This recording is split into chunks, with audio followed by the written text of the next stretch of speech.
dan terluka. Tapi sampai hari ini kami tidak goyah. Kami tetap ingin jaga Makassar. Jangan sampai jikalau mereka tetap dibiarkan, insya Allah kami akan mengambil gerakan tersendiri. Bismillahirrahmanirrahim.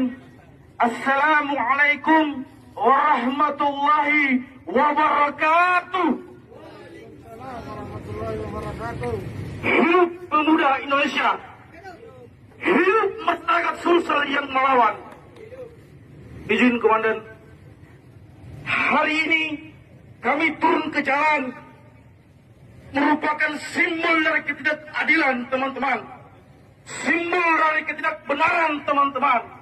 Yang dimana organisasi OPM atau disebut juga dengan Papua Merdeka yang telah melakukan pergerakan-pergerakan tambahan di tanah Kota Daeng tercinta.